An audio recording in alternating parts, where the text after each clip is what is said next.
I wanted to quickly share with you about something that I found on Amazon and finally got delivered, and I absolutely cannot wait to use it. It's called a Wok Data sink strainer. Check out my situation. We moved to a new place. Okay, this is gonna be kind of gross.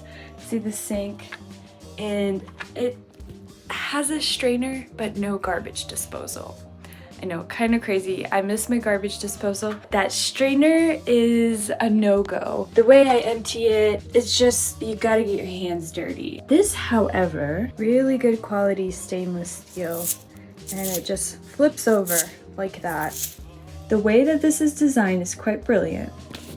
It actually looks kind of nice. So much better than that. I'll show you with the debris in it and how I empty it.